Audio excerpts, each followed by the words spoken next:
Alô você, concurseiro de todo o Brasil, um prazer mais uma vez tê-lo em nossa companhia, galera. Sou o professor Fiel, professor de Matemática e Raciocínio Lógico. E hoje, galera, dando continuidade ao estudo de conjuntos, vamos falar sobre relações de inclusão. Nós já conhecemos o que é o conjunto, a diferença entre elemento e conjunto, e agora vamos ver o que é essa relação de inclusão. Então vem comigo aí, galera. Vamos lá, falando sobre relações de inclusão. Qual é a proposta da nossa aula hoje, galera? Ao final dessa aula, você precisa saber identificar conjunto de elemento, quando que um conjunto se torna um elemento e quais são as simbologias, os símbolos de comparação que existem entre eles. Tranquilo? Se você souber isso ao final da aula, valeu 10. Beleza? Então vamos lá. Relações de inclusão, gente. Veja bem, o que é inclusão? Dizer que um conjunto está incluso em outro conjunto. O que quer dizer isso? Quando eu falo que um conjunto está incluso dentro do outro, eu quero dizer, em palavras mais simples, que esse conjunto está dentro do outro. Usando como exemplo essas duas canetas, vermelha e preta, eu posso fazer o seguinte. Se eu digo que o vermelho está incluso no preto, eu quero dizer que o vermelho está dentro do preto. Professor, o que é estar dentro? Quando eu digo que um conjunto está dentro do outro, eu quero dizer que todos os elementos desse conjunto estão presentes no outro conjunto. Todos os elementos. Veja bem que a palavra é muito clara. Todos não é alguns. Não pode ficar nenhum elemento de fora. Todos os elementos de um conjunto estão dentro do outro. Aí eu digo que um está incluso no outro. Beleza. Bom, essa inclusão, nós vamos usar uma notação, que é essa simbologia aqui.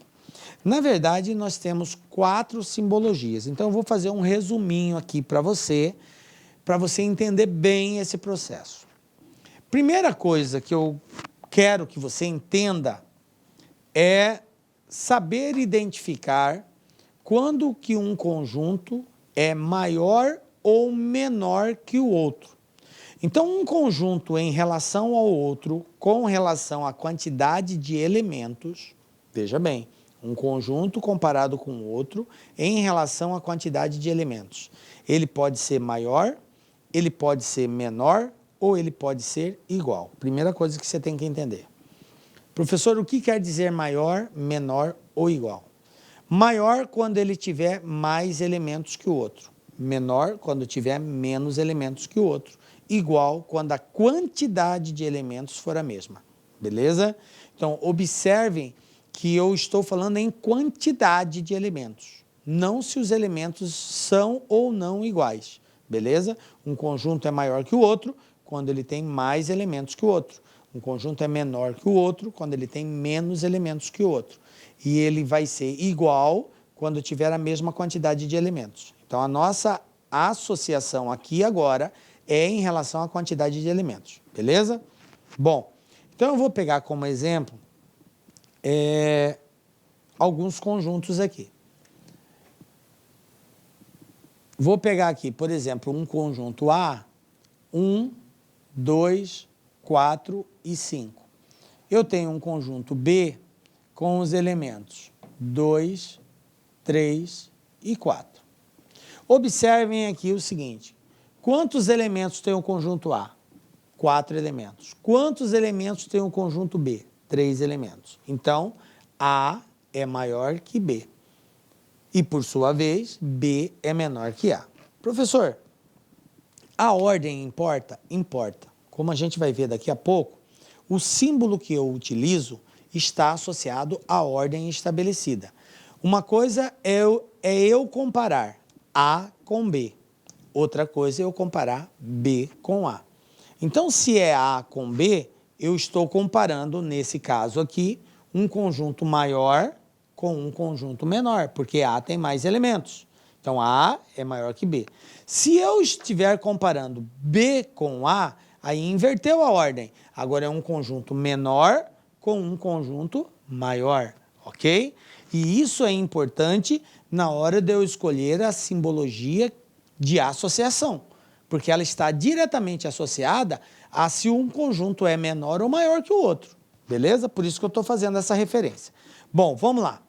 Agora eu vou colocar os símbolos que a gente usa na relação de inclusão. Então, relação de inclusão, ó. Relação de inclusão. Nós vamos fazer uso de 4 símbolos. 4. Eu vou colocar os 4 e o nome que nós atribuímos a cada um deles. O primeiro símbolo é o C assim, ó.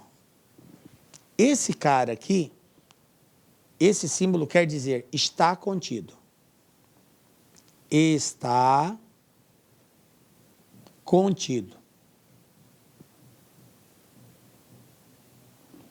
O C, o segundo símbolo, é o mesmo C, só que cortado.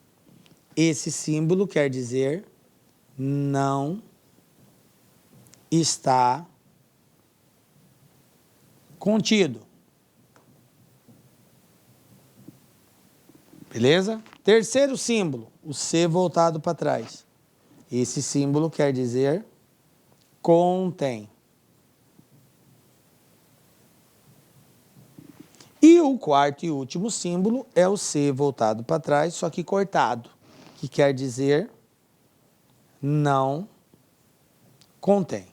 Agora vamos entender em que situação eu aplico um ou aplico o outro, tá? E o que quer dizer um e o que quer dizer o outro. Observem assim, gente. Esses dois primeiros, eles são usados em uma situação e esses dois de baixo são usados em outra situação.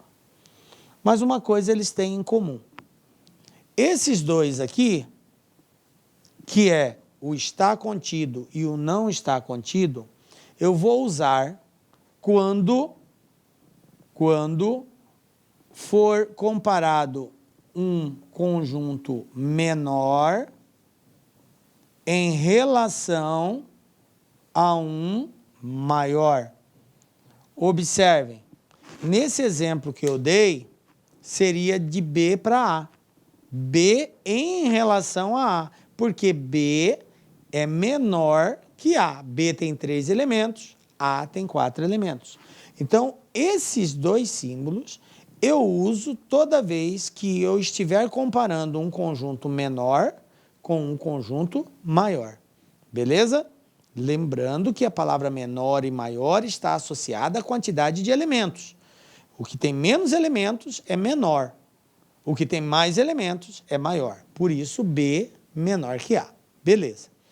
Esses dois últimos, contém e não contém, eu uso quando a relação de comparação é o seguinte, é o maior comparado com o menor. Aí eu uso um desses dois símbolos, tá? Sempre que for do maior para o menor, ou contém ou não contém. Sempre que for do menor para o maior, ou está contido ou não está contido. Professor, e se eles forem iguais na quantidade de elementos? Se eles forem iguais na quantidade de elementos, eu uso também o está contido ou não está contido, ok? Se forem iguais na quantidade de elementos. Beleza. Agora que eu tenho essa situação, que eu já sei quando usar um e quando usar outro, vamos ver qual deles usar, beleza? Bom, se eu tenho um conjunto menor em relação a um maior, nesse exemplo que eu dei, eu vou pegar até um outro conjunto C aqui, vou colocar aqui um conjunto C 1 e 2, 1 e 2 não. 1 e 2. 1 e 2. Deixa assim. Beleza? Então, C é menor ainda, né? O A tem 4, o B tem 3 e o C só tem 2 elementos. C é o menor dos 3. Beleza. Vamos aqui. Eu quero comparar B com o conjunto A. Observe, primeira coisa que você tem que olhar. B é menor ou é maior que A? Professor, B é menor que A. Se B é menor que A, então eu estou em um desses dois aqui, ó. Agora, outra coisa que eu preciso observar é o seguinte: todos os elementos do conjunto B, que é o menor, aparecem no maior? Todos eles? Vamos lá? O 2 aparece, o 4 aparece, mas o 3 não aparece. Então, nem todos os elementos aparecem. Então, o que eu posso dizer do B em relação a A? Que o B não está contido em A. Ou seja, em outras palavras, nem todos os elementos de B estão presentes em A. Alguns estão, mas não são todos. Então, não está contido. Eu só posso dizer que está contido se todos os elementos estiverem. Beleza. Agora eu vou comparar C com A. C com A. Observem, C tem quantos elementos? 2. E o A? 4. Então, C é menor que 4. Então, estou comparando menor com maior. É um desses dois. Agora, vamos lá. Todos os elementos de C aparecem em A, o 1 aparece, o 2 aparece. Então, todos os elementos do conjunto C aparecem no conjunto A. Tranquilo? Todos, gente. Então, eu digo que C está contido em A. Beleza? Professor, a palavra está contido é uma garantia que todos os elementos estão presentes no outro conjunto? Exatamente isso. Quando eu digo que um conjunto está contido no outro, eu estou dando a garantia, a certeza que todos os elementos desse conjunto estão presentes no outro. Se é B está contido em A, quer dizer que todos os elementos de B também são elementos de A. Professor, e se acontecesse o inverso também? Se o exercício falar assim, que B está contido em A e que A está contido em B, pode acontecer isso? Pode, já caiu várias vezes isso em concurso. Quando eu digo que o preto está no vermelho e o vermelho está no preto, o que eu quero dizer? Que eles são iguais. Porque se tudo que é preto está dentro do vermelho e tudo que é vermelho está dentro do preto, só existe uma possibilidade disso acontecer, se eles forem iguais. Então, o preto é igual ao vermelho, ou seja, o A é igual ao B. Tranquilo? Belezinha? Bom, agora vamos aqui para o outro. Agora eu tenho um conjunto maior com um conjunto menor e vou usar uma dessas simbologias aqui, ou contém ou não contém. Eu vou comparar A com B, e depois eu vou comparar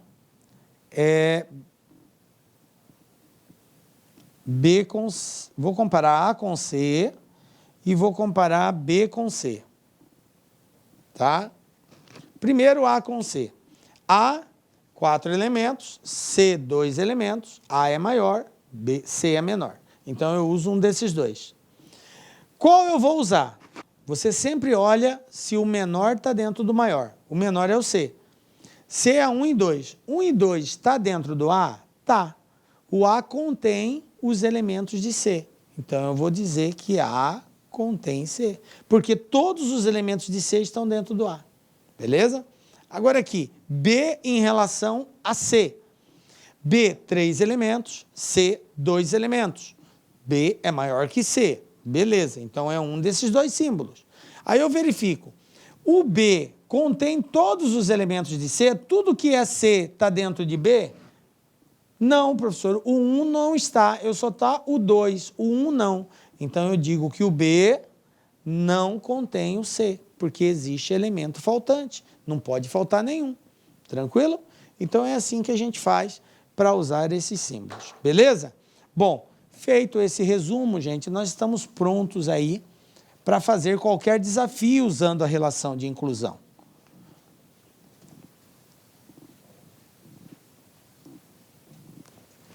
E aí temos o seguinte, ó.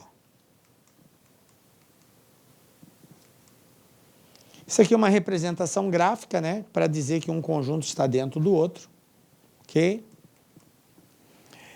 Quero destacar aqui algumas propriedades que ocorrem quando a gente trabalha a relação de inclusão. Primeira propriedade é a seguinte, é a propriedade reflexiva. Todo conjunto está incluído em si mesmo. O que quer dizer isso? Que o conjunto A contém o próprio A. Ele contém ele mesmo, porque ele é ele mesmo. Tranquilo? Então, todo conjunto está contido em si mesmo. Eu posso dizer que A está contido em A é verdadeiro? Sim, é verdadeiro, por conta dessa propriedade. Todo conjunto está incluído em si próprio. Beleza. Segunda propriedade, o conjunto vazio se considera incluído em qualquer conjunto. Então, o conjunto vazio, gente, ele está presente em todos os conjuntos. Professor, eu devo considerar isso sempre? Sempre, tá? O conjunto vazio, ele é um elemento presente em todos os conjuntos. Se eu tenho um conjunto A lá com o elemento 1, 2 e 3, o conjunto vazio está lá dentro também? Tá. Então, dizer que o conjunto vazio está incluído em qualquer conjunto é verdadeiro. Verdadeiro. O conjunto vazio está presente em todos os conjuntos. Até porque por ele ser vazio. Então, a gente entende que ele é vazio, então ele vai estar lá dentro. Ah, mas lá tem os elementos 1, 2, 3. Tudo bem, mas ele é vazio, não tem nada, então ele aparece lá também.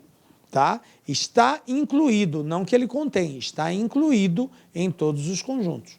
Certo? Então, essa afirmativa é válida. Tá? Já caiu em concurso isso. Beleza. O conjunto A está incluído em B equivale a dizer que B contém A. O que eu quero dizer com isso? Eu quero dizer que, se eu digo que o preto está dentro do vermelho, é a mesma coisa que eu dizer que o vermelho contém o preto. Tá?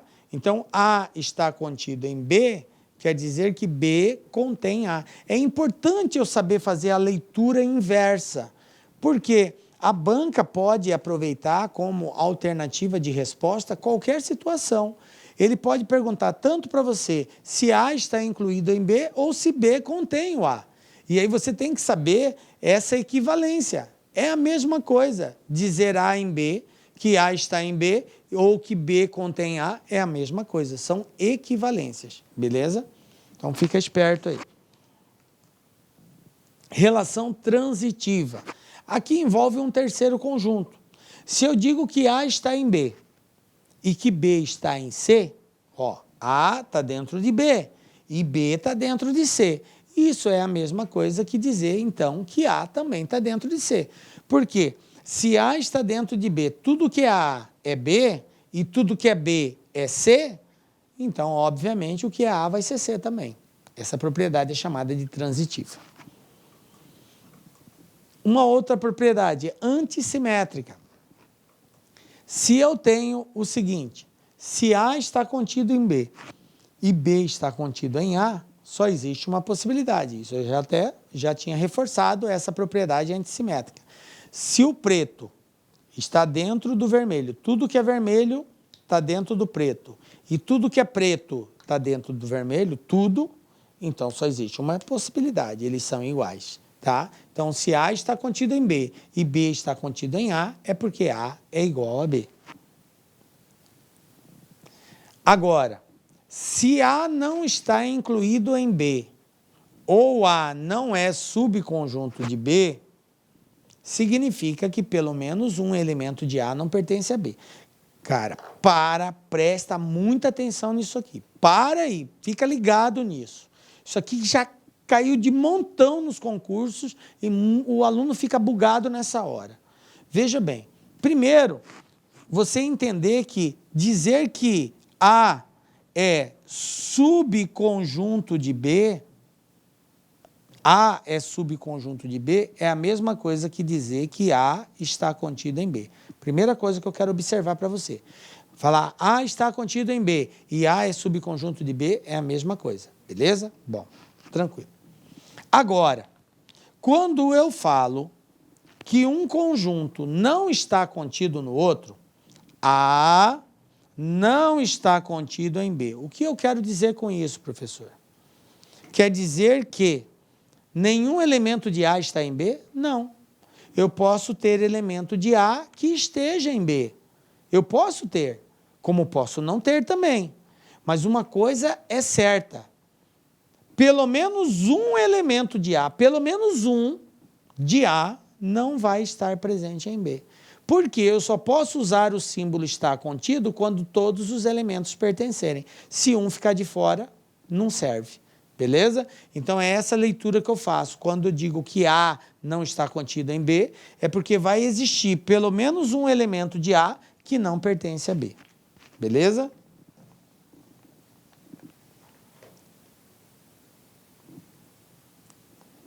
Olha só um exemplo aqui. Ó. Olha só essa situação. Em relação ao conjunto A, 1, 2, B, 1, 2, 3, C, 1, 2, 3, 4, assinale a alternativa correta. Veja bem, gente, eu tenho uma série de situações aqui e eu tenho que dizer, de acordo com os símbolos, qual delas são verdadeiras. De cara, eu já elimino a D, já elimino a C e já elimino a E. Professor, por que o senhor eliminou essas três? Porque os símbolos utilizados aqui são símbolos de pertinência.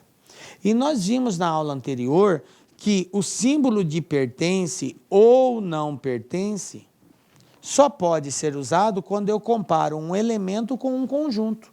Eu não posso usar entre dois conjuntos. E aqui são dois conjuntos, A, B, C, é tudo conjunto. E eu não posso usar esse símbolo. Então, eu já me deparo ou uma ou outra. Aí, na letra B, aqui faltou, mas aqui é um A, ele fala assim, A não está contido em B. Ou seja, tem elemento de A que não está em B. E você observa o A, 1 e 2, observa o B, 1, 2, 3. Ou seja, todos os elementos de A estão em B. Então, essa aqui é falsa. Só restou a alternativa A. A está dentro de B e B está dentro de C. Beleza? Tranquilo? É assim que a gente vai trabalhar essa ideia, tá, de conjuntos numéricos. Vou para esse outro exemplo aqui. Olha só esse outro exemplo aqui. Se A e B são dois conjuntos tais que A está contido em B e A é diferente de conjunto vazio, o que ele quer dizer isso? Que A não é um conjunto vazio. Ele é um conjunto que tem elementos. Beleza. E A está dentro de B. A está contido em B. Subconjunto. Sempre existe um A tal que esse elemento não pertence a B? Está errado, né, gente? Porque se A está dentro de B, é porque todos os elementos, qualquer elemento de A que eu pegar, vai ser elemento de B também. E ele está dizendo que vai existir um A que não é de B. Isso é falso. Não pode. Sempre existe um elemento de B tal que ele não pertença a A. Ele está dizendo o quê?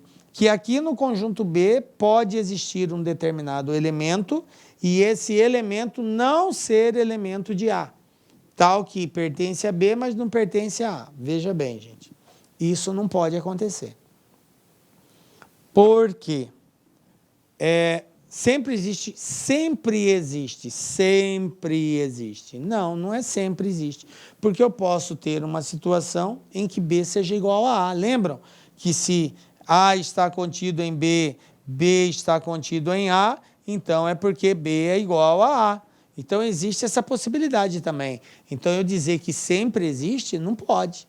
Essa palavra sempre ela é muito abrangente. Tá? Se X pertence a B, então, X pertence a A, isso é verdadeiro?